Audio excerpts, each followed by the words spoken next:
Hello दोस्तों, मैं नीना राजपूत हूँ और मैं एक शादीशुदा औरत हूँ। मैं हाउसवाइफ हूँ और सारा दिन घर पर ही रहती हूँ। मैं खाली समय में मोबाइल पे वीडियो देखना और नई नई कहानियाँ पढ़ना पसंद करती हूँ। आज मैं आपको अपनी आप बीती सुना रही हूँ। मैं उम्मीद करती हूँ कि मेरी कहानी सुनने के बाद आप मेरी मजबूरी को समझेंगे। ये मेरी जिंदगी में घटी एक सच्ची घटना है। मेरी ससुराल अलीगढ़ में पड़ती है। मेरे 2 बच्चे हैं। मेरे पति मुझे बहुत प्यार करते हैं और रोज रात को मुझे खुश करते हैं। दोस्तों, मेरी जिंदगी मजे से बीत रही थी, पर 2 महीने पहले मेरी जिंदगी में जबरदस्त भूचाल आ गया। मेरे जेठ मेरी जिठानी को ठीक से पेल नहीं पाते थे। वो अक्सर मुझसे शिकायत करती थी कि जेठ जी तो उन्हें कायदे से खुश नहीं कर पाते हैं। धीरे धीरे इसी बात को लेकर जेठ और जिठानी में तू मैं होने लगी। धीरे धीरे मेरी जिठानी ज्यादातर समय अपने मायके में ही रहने लगी। कुछ दिन बाद हम लोगों को पता चला कि वो अपने मायके में ही किसी सोनू नाम के लड़के से फंस गई है और जी भरकर उसी से सुख लेती रहती है। इस बात को लेकर मेरी ससुराल में कलह मच गई। मेरे जेठ कहने लगे कि कमीनी इस कारण मायके में 3-4 महीने पड़ी रहती है। मोटे लट का जुगाड़ कमीनी ने मायके में ही कर लिया है, तो अब वो यहाँ क्यों आएगी। मेरे ससुर और सास मेरी जिठानी को जान से मारने की बात करने लगे, क्योंकि ये बात पूरी रिश्तेदारी में खुल चुकी थी और बदनामी भी भरपूर हो रही थी।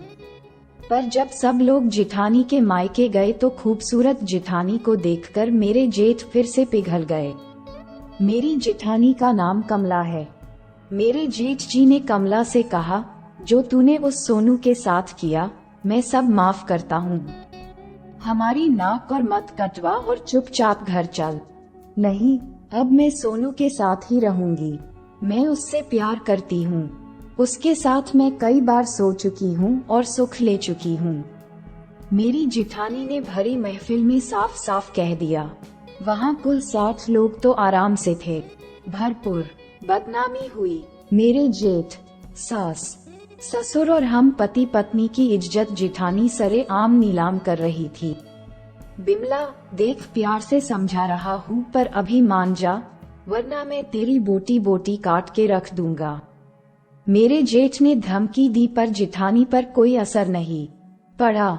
जिठानी सोनू का सुख कई बार ले चुकी थी और अब वो जेठ से मजे लेने के मूड में वो नहीं थी। इस मामले को सुलझाने के लिए हर आदमी अलग अलग राय देता था। ससुर और जिठानी के बाप तो उसे जहर देकर मारने की बात कर रहे थे, पर मेरे जेठ जिठानी को बहुत प्यार करते थे। इसलिए ये जानने के बाद कि वो बदचलन औरत है, जेठानी को अपनाने को तैयार थे।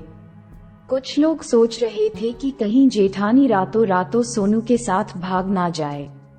बड़े बूढ़ों और उम्र दराज वाले लोगों का दिमाग भी काम नहीं कर रहा था। इसी बीच मेरे जेठ ससुर और गांव के अन्य लोगों ने मिलकर सोनू को गोली मार दी। अगर सोनू ही नहीं रहेगा तो मेरी जिठानी प्यार किससे करेगी। लेकिन सारी कहानी तब उल्टी पड़ गई जब जिठानी को पता चला कि सब लोगों ने षड्यंत्र करके सोनू को गोली मार दी है और उसे जान से मार दिया है। मेरी जिठानी और सोनू से साथ साथ जीने मरने की कस्में खाई थी। बस इसी कसम को सोचकर जिठानी ने घर में गेहूं में रखी सल्फास की 4 बड़ी बड़ी गोलियां खा ली और अस्पताल ले जाते जाते उनकी मौत हो गई। असली ड्रामा तो जिठानी के मरने के बाद शुरू हुआ।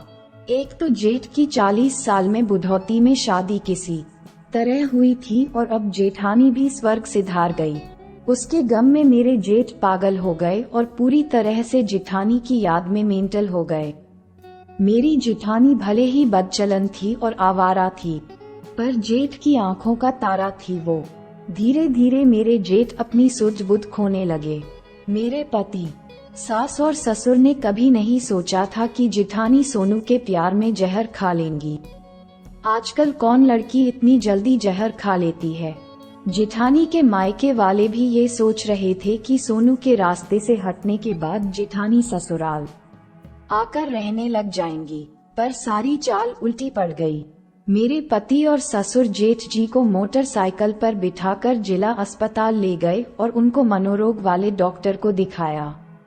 डॉक्टर ने बताया कि इनको इनकी पत्नी की मौत की वजह से बहुत बड़ा सदमा दिमाग में लगा है।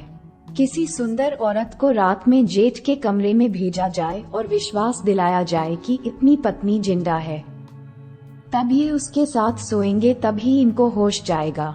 अब सबसे बड़ी बात थी कि किस जवान औरत को रात में जेठ के कमरे में उसकी बीवी बनाकर भेजा जाए। मेरी सास, ससुर और मेरे पति का बुरा हाल था। बेटी शीना, अब तुझे ही बिमला बनकर मेरे बड़े लड़के के कमरे में जाना होगा। बेटी तू उसको खुश कर देना, उसके साथ सो जाना और धीरे धीरे मेरा बेटा सही हो जाएगा। बाद में सब ठीक हो जाएगा, मेरी सास एक दिन बोली। फिर मेरे ससुर और पति भी रोज मुझसे गुजारिश करने लगे, बहू तू तो सब सुख पहले ले चुकी है, तू कुछ दिन नाटक करके बिमला का भेष बनाकर मेरे बड़े लड़के के कमरे में रात में चली जा, तो मुझे मेरा बेटा वापस मिल जाएगा। ससुर बोले। मेरे पति भी इसी तरह की गुजारिश करने लगे। मैं तो समझ नहीं पा रही थी कि क्या करूं, पर मेरे जेठ के सदमे को ठीक करने के लिए मुझे ऐसा नाटक करना ही था। उनको दिमाग में सदमा लगा था। उनका दिल कह रहा था कि उसकी आवारा बदचलन और दूसरे से सेट हो चुकी बीवी बिमला अभी जिंदा है। अगले दिन मैं मान गई और रात होने पर मैं जेठ के कमरे में चली गई। जैसे ही मैंने उसके बिस्तर पर बैठकर उनके पैर दबाने लगी, वो समझे कि बिमला आ गई। मैं जानबूझकर लंबा घूंघट कर लिया था, जिससे मेरे जेठ को लगे कि उनकी इश्कबाज औरत बिमला जिंदा है। बिमला तुम आ गई? जेठ जी खुश होकर बोला। हाँ पति देव, मैं उस सोनू को छोड़कर आपके पास चली गई।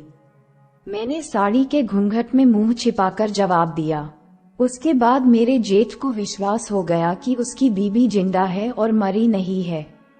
वो मुझे पहचान ना सके, इसलिए मैंने कमरे की लाइट बंद कर दी। उसके बाद तो कुछ बड़ा अलग होने लगा। कमरे में अंधेरे में मेरे जेठ से मुझे बाहों में भर लिया और मेरे गाल, चेहरे, आंखों, गले और सब जगह किस करने लगे। मुझे भी अच्छा लगने लगा और मजा आने लगा। उन्होंने मुझे अपने पास लिटा लिया और मेरे गालों पर चुम्मा की बरसात कर दी। वो मुझे अपनी बीबी बिमला ही समझ रहे थे। धीरे धीरे मेरे जेठ ने मेरी साड़ी निकाल दी और मेरे काले ब्लाउज की एक एक बटन खोलने लगे। बाप रे, आज अपनी ही ससुराल में मैं आज एक गैर मर्द से सुख लेने जा रही थी, और सबसे बड़ी बात थी कि मेरे पति, सास और ससुर ही मुझे उस गैर मर्द के पास सुवा रहे थे। मैं मजबूर थी, मुझे किसी भी तरह अपने जेठ से सुख लेना ही था। इसलिए मैं बिमला की आवाज में बात कर रही थी। कुछ देर बाद मेरे जेठ ने मेरे ब्लाउज की सारी बटनें खोल दी और निकाल दिया। दोस्तों, आप तो जानते की होंगे कि गांव में कम औरतें ही ब्रा और पैंटी पहनती है, क्योंकि गांव वाले इतने ज्यादा अमीर तो होते नहीं है। इसलिए मैंने ना तो ब्रा पहनी थी और ना ही पैंटी पहनी थी। मेरी बड़ी बड़ी हेडलाइटों को देखकर मेरे जेठ जी को पूरा विश्वास हो गया कि मैं उसकी पत्नी बिमला ही हूँ। वो अपने सारे कपड़े उतार कर नंगे हो गए और मेरे ऊपर लेट गए और मेरे मुलायम बड़ी बड़ी हेडलाइटों को अपना माल समझकर पीने लगे।